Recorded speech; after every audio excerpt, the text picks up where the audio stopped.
I swear to God, I was finna put her out of there. She had made me so mad talking about some hurry up. Like, girl, what you think I'm doing? I don't want to sit here and be pushing all night.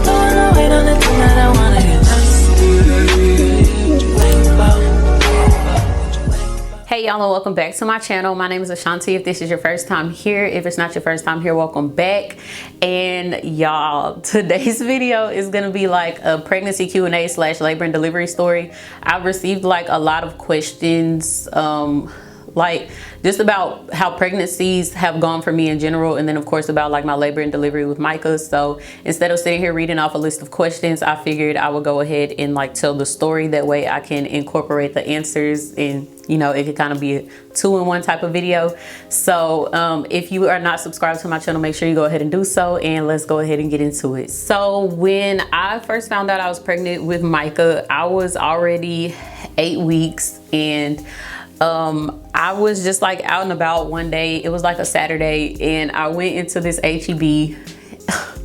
It's like the HEB like in the Bunker Hill area, like off of Katy Freeway. If you in Houston, then you know like exactly which one I'm talking about. And like I went in on the grocery side, and when I first went in, I smelled sushi, and the smell like immediately made me sick to my stomach. So I had to like hurry up and make a beeline and go to the restroom, and I like threw up. So I was like, okay, I checked the Flow app on my phone, and I had missed my period. Well, I had missed my period. So I went back into the store, bought a pregnancy test, and went back into the restroom and took it while I was there. So Micah's dad, well, his name is Marion. So Marion was like actually in the store. Like he was there in his car and I was there in my car, but we were like still in the same store. So I called him and I was like, meet me over here like on this aisle or whatever. And so when he met me, I was like, I got something to tell you. And he was like he was like confused because he didn't know like what it was. So I literally just took the test out of my purse and handed it to him and walked out of the store. That's how I found out I was pregnant with Micah. I was like shocked at first. I mean, I don't know if I should have been shocked because like I had gone 2 months without my period. Like common sense would have told you like, girl, take a test, but I don't know why, like it just never hit me until then. I chose my OBGYN based on who was like closest to the area that Marion lived in, and then also that was the only area that I was able to find a black OB at the time. So she was like a little bit older. She was black, and she's been like an OBGYN since before I've been alive. So I was like, okay, she must like have a lot of knowledge. She must know what she's doing. So let's go with her. And then I was already familiar with like the area also. So I was like, okay, like we'll go with her. It didn't take me any time to start showing. Literally right after I found out I was pregnant, I started showing like right afterwards. And at first, like before I took the pregnancy test, I was like, okay, maybe I'm just bloated, because like I would get bloated a lot, especially like eating and drinking different stuff throughout the day. So I never really thought anything of it. But from the start of my pregnancy all the way up until the end, I did gain like somewhere between 70 and 75 pounds. Like my pre-pregnancy weight it wasn't consistent, but it always stayed like right around 120. And then of course the day I went into labor with Micah, I think I was either 190 or 192. I can't exactly remember, but even though I gained that much weight, I did not have gestational diabetes, and I did not have preeclampsia, but I always had like swollen feet. I could never wear pants. I couldn't wear socks. Like if I tried to wear socks, they would like cut the circulation off my feet. It would be like, it was not cute to look at.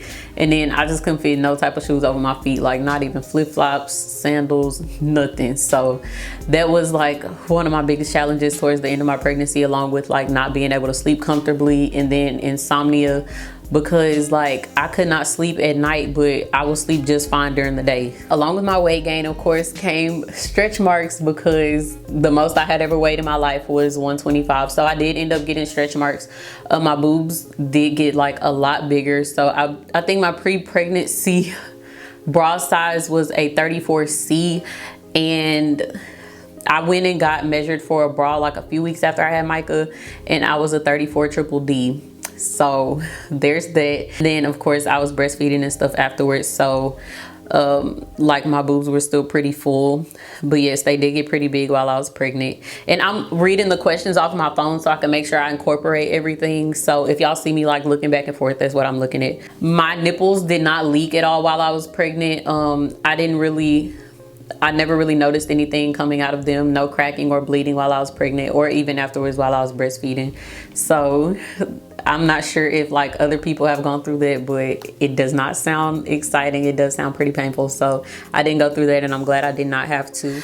I was 37 weeks whenever I went into labor with Micah, and the night before I went into labor, like I was just like tossing and turning all night long. I could not sleep. I couldn't get comfortable, and when I did get comfortable, like he would just start like kicking in.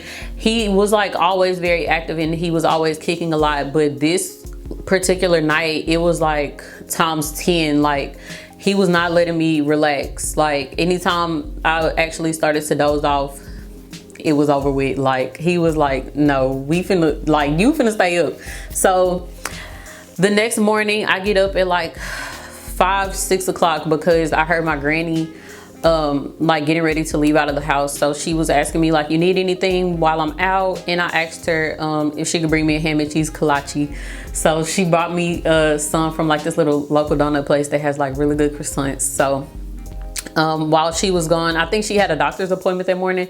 So while she was gone, I was just laying on the couch in the living room watching TV. And when she got back, I ate the croissants, and then I was like, I gotta pee. At this point, it was like like almost 7:30. So I was like, I gotta pee. So I get up off the couch and I start walking down the hallway, and water starts like, it wasn't as dramatic as like they make it seem in movies, but it was like a good amount. So luckily I had on like sweatpants and all that. It didn't get all over the floor, but I was like, oh, my water just broke. But I didn't say anything to my granny because y'all, my granny does the absolute most. I was like, if I tell her, she finna call everybody named mama, make a whole big deal. So I was like, I just went to the bathroom and I just sat on the toilet, and I called my mama and I told her that my water had just broke. I already had my hospital bag and everything packed, so I just stayed there on the toilet until she got there. She got there in less than 10 minutes. She went into the restroom and grabbed my hospital bag, and at this point my granny still didn't know what was going on. And then she saw my mama walking out the door with the bag, and she was like, where y'all going? And she was like, her water just broke. And she was like, nuh-uh. And she was like, yes, she just called me and told me her water broke. And she was like, she didn't say nothing to me. My mama goes back into my room, grabs something for me to change into, and we start heading to the hospital. I live in Conroe, and the hospital that I was going to was in Houston off of 610. So like when you look at it on the maps, it's like a 45-minute drive. My mama got us there in less than 20 minutes. She turned some hazards on and was flying. I started having contractions like immediately after my water broke. So like by the time my mama got there, I had already like passed like 2 or 3 of them. And they were coming like pretty consistently. At first they were coming like 7 minutes apart, and then they started like speeding up to like 5, and they stayed at like between 5 and 4 pretty consistently. When I first got to the hospital, they automatically like took me into triage. I had already gone into pre-register, so I didn't have to worry about doing any paperwork or anything like that. So they stuck me in like this little room, and they had the little monitor like around my stomach where it was like monitored the contractions and stuff for you to kind of let the doctors and stuff know like how far apart they are and how strong they were. So we were, well, it was me, my mama, Marion. My aunt stopped by to visit. Marion's dad came and brought everybody food. Like they went and got Mexican food and tacos, and I'm sitting here eating ice chips. Like I was so mad because I was really hungry, because at this point it was like afternoon. Like we had been there for a while already. The last thing I had ate was them croissants. So everybody like eating tacos. They had stopped and got donuts and everything, and I'm like, I'm just sitting here drinking water and eating ice chips. A few hours had gone by, and like my contractions had still been going by consistently, still like 5 minutes apart. Each time the doctor would come in to check my dilation, she would come like every 30 minutes to an hour, and I was not dilating at all. I think the most I dilated was at like a 3, and then it just stopped there. When I got into my actual room that I was going to be delivering in, they started asking like, do you want to go ahead and try epidural? And I was like, no, because like the pain wasn't unbearable, and like I had gotten used to the contractions because I had already been dealing with them for over 6 hours. We were just in my room the whole time, like watching TV, talking, on the phone, all this other stuff. So then the doctor started coming in and like explaining like, okay, your water broke over 12 hours ago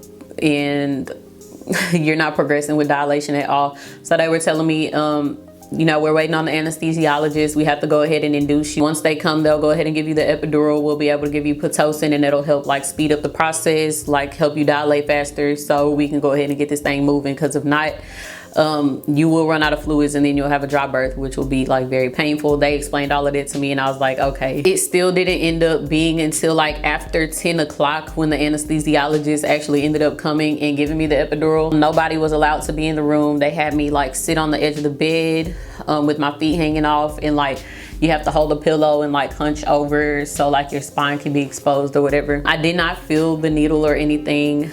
I wasn't really scared about that at that point. I was just like, let's hurry up and get it over with, because I still hadn't gotten any sleep. Mind you, I didn't get any sleep the night before. I was exhausted, hungry, everybody around me eating, and they steady sticking these ice chips in my face, which was pissing me off. After I get the epidural, she was telling me to like try to wiggle my toes and all this other stuff, but like I couldn't feel anything, so she had to like tone it down just a little bit.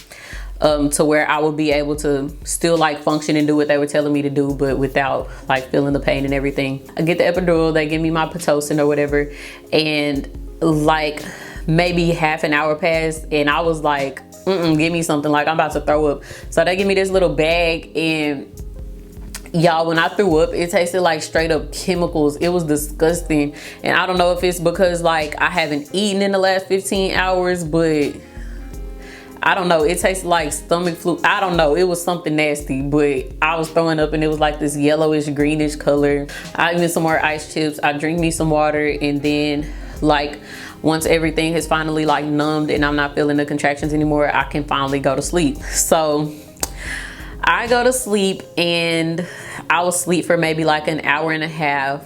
I wake up, I want to say it was like a little bit before 1:30, and I was like, I gotta go boo-boo. Like I was trying to hurry up and go to the bathroom. So my mama had left at this point because I think she was still gonna try to get up and go to work the next morning. So she was like, just call me like when something start happening. She was like, I'll have enough time to make it, because like it's her first pregnancy. Like she not like, everything don't happen like super quick. So she was like, just call me like whenever she wake up, or if they start saying it's time for her to start pushing. So Marion laying on the little, like they had like a little side bed. I don't remember if it was a pull-out bed or like a couch, but he was over there asleep. And I woke him up and I was like, can you go get the nurse to tell her I need to go to the bathroom? And so he goes and gets the nurse. She comes in and she stick her hand up my cooch, and she was like, you don't have to poop, it's time to push. He calls my mama. My mama gets there, and y'all, let me tell y'all, this was the craziest thing. Like when he went out and got that nurse, she came in and like 5 other people came in behind her. They were like, okay, we're calling your doctor, she's on the way, da da da. Y'all, so I immediately get like super hot. Like I start sweating and everything. I don't know if it's because like my adrenaline was going. I'm nervous. I'm not really knowing what to expect. But I tell Marion, like, go get me some ice and a cold towel. And like the nurses are trying to tell him stuff to do. Like I was like, oh, Marion, he was running around like a chicken with his head cut off, because I'm telling him to do stuff, the nurse telling him to do stuff. I'm like, no, do not listen to her. Go give me a towel and go give me some ice, because y'all, it was so hot. They turned the thermostat all the way down and I was still like burning up, and then all these people in here, all this body heat, it was just a whole lot going on. So he goes and gets me the cold towel. I line like ice in the towel and I roll it up and I put it around my neck, because I'm just trying to keep myself cool, because you know, like if you start getting too hot and all this adrenaline and stuff, like you can start getting lightheaded. I didn't want none of that happening. So I don't remember when my mama got there, because I was kind of like in and out, but I remember she was there. Mary was on the left side of me, my mama was standing on the right side, and she like over here taking pictures and stuff. And so we get to pushing or whatever, and this lady's telling me, when you push, hold your breath for 10 seconds and just push. Girl, I'm pregnant with this big ass baby and I'm laying on my back and you telling me to hold my breath for 10 seconds. Go to hell. So at first I tried that like 2 or 3 times. I was like, no, I'm not doing this. So I just started like, instead of trying to like hold and like push for 10 seconds, I was just like, So like, I would just like hold my breath and push, and I just kept doing it like consistently, because that's what I was comfortable with doing. I was not finna try to hold my breath, because then my ass was really gonna be enough passed out. We get to doing that and she's like, okay, like she's coaching me. The nurse that was there was like coaching me through it, and she's like, okay, that's a good one, like whatever. So then my doctor gets there and she like, everybody get out the way. She get up in there, she put them gloves on, she messed up and everything. I remember looking down and I saw her going like this. I was like, what is she doing? Y'all, she had like covered my cooch in Vaseline, and I was like, okay, she knows what she doing, whatever. I was like, whatever, slide this baby out then. I get to pushing or whatever, and she's like, okay. Like the doctor wasn't really saying anything. She was like really quiet. She was like focused, but the nurses was like, yeah, mom, like keep doing this, keep doing that. And my mama over here gonna talk about some, can you hurry up? I was like, I swear to God, I was finna put her out of there. She had made me so mad talking about some hurry up. Like, girl, what you think I'm doing? I don't want to sit here and be pushing all night. And I was asking Marion, like, can you see his head? And he was like, yeah, I see his head. I see his hair. I was like, okay. So then after he told me that, I pushed, I want to say like 4 or 5 more times, and he came out. And well, he didn't just slide out. The doctor had to like grab his head and turn it, because when he came out, or like as I was pushing him out, he like turned his head, and I don't know why he did that. He probably heard his grandma over there talking mess and was trying to be nosy. But yeah, he turned his head and it wasn't like coming straight out, so the doctor had to like kind of grab his head and pull him out. I couldn't feel it, so I didn't know that he was out, but I was like, is he here? Because then I saw like everybody just get up, and I was like, I turned to Mary and I was like, is he here? And he was like, yeah. And then like he started crying. I was crying because I was mad, because everybody was getting on my nerves, and I was glad that it was over. I was just like laying there. They had taken him to like weigh him and everything. My mama was over there with the iPad taking pictures and all this other stuff. He looked like mama. He looked just like her.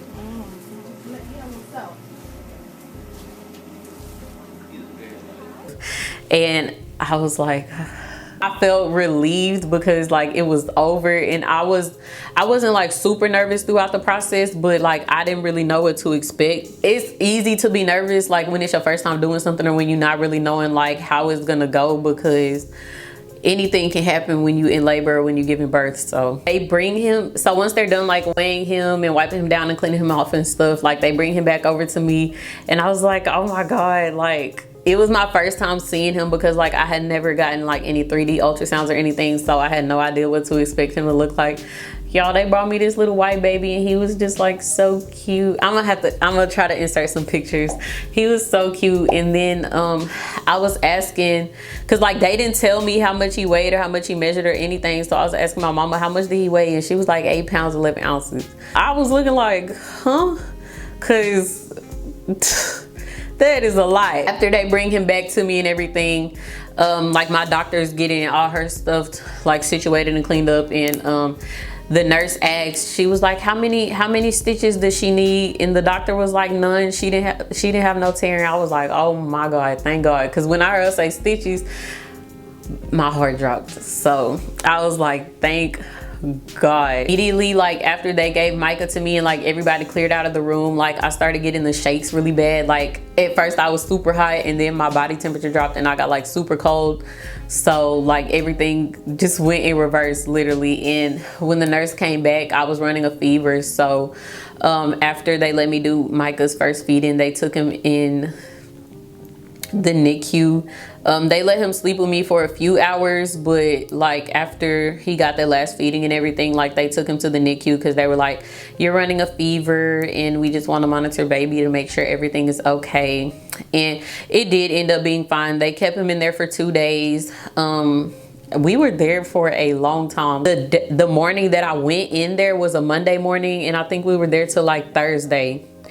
But they were keeping me because like of what had happened after I had him, and then of course they wanted to monitor him and make sure that he was okay. But like he was healthy, he was eating just fine. The second day the doctor came and talked to me. The doctor who was going to be doing his circumcision came and talked to me, and just like had me sign papers to make sure that like we were still wanting to go through with it. After he got that done, they brought him back in there to us, and I was scared to change his diaper because like when the nurse did it, she was like showing us like, okay, you want to use this gauze, you want to use the Vaseline or whatever to make sure that it doesn't get dry and that it doesn't stick to the diaper or anything. And like when they first opened his diaper, all I saw was blood, and I was like, oh my God. I didn't change Michael once while we were there. Literally, Marion was on top of everything. He changed his first poopy diaper. Like he changed anything that Michael needed while we was there. If the nurse wasn't doing it, then Marion was.